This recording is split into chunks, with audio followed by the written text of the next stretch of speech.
नमस्कार दादा, मी VNR seeds प्रतिनिधी नाशिक प्रतिनिधी चित्तरंजन परिहार. आज आपण VNRची नवीन जात 1064 म्हणून टोमॅटो आहे त्याच्या प्लॉटवर आलोय. त्याबद्दल आपण शेतकऱ्याचं जाणून घेऊया. दादा, तुमचा परिचय द्या. माझं नाव भूषण रंजन हिंगमिरे, मोबाईल नंबर 8766725030. दादा, आपण ही कोणती व्हरायटी लावलेली आहे? ही आम्ही लावली 1064. हिची लागवड केव्हा केलेली दादा आपण? हिची 25 जुलै. 25 जुलै.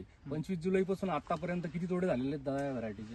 हिची झाले 4 तोडे. 4 तोड्यामध्ये आतापर्यंत तुम्हाला उत्पादन वगैरे किती आलेलं भरपूर आहे? झालेले. भरपूर. तरी अंदाजन कॅरेटमध्ये तरी 300 कॅरेट निघाले. 300 कॅरेट. या व्हरायटी विषयी काय वाटतं दादा तुम्हाला? काय याचं मार्केट वगैरे कसं आहे, म्हणजे हा घेवावा माल- कसा आहे या मार्केटमध्ये याचा? हा मालाला भरपूर मागणी आहे आणि हा मालचा एक्सपोर्ट चालतो. एक्सपोर्ट म्हणजे कुठे, कोणत्या मार्केटला नेता तुम्ही? आम्ही नेतो पिंपळगाव पासून. पिंपळगावमधून हा मार्केट एक्सपोर्टला गेलेला आहे. एक्सपोर्टला जातो. आणि याला प्राइस वगैरे कशी भेटते बाकीच्या अन्य कंपनीच्या याच्यामध्ये? याच्यापेक्षा 50-60 रुपये जास्त भेटत. आणि याची साईज वगैरे कशी आहे दादा? साईज भरपूर मोठी, बिमाऱ्या वगैरे कशा आहेत? एकदम व्यवस्थित आहे. हो. एकंदरीत तुम्हाला या व्हरायटी विषयी काय वाटलं दादा?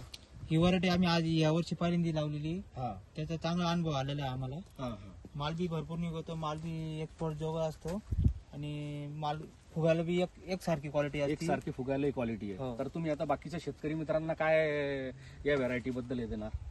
तर सांग ना, पुढच्या वर्षी हीच व्हरायटी तुम्ही हीच variety. लावून पहा, तुम्ही अनुभव घेऊन पहा त्याच्यातला आणि सगळं व्यवस्थित होते. ओके, धन्यवाद. आणि बुडापासून तर शेवटपर्यंत एकसारखं फळ एकसारखे राहते. फळ राहतं. Okay okay. दादांचं असं म्हणणं आहे, आणि माल असं आहे मुळापासून का शेवटपर्यंत- एक दिवस जरी खुडून ठेवला तरी दुसऱ्या दिवशी लूज पडत नाही. माल लूज तर पडत कडक कडक त्या तसं असतो.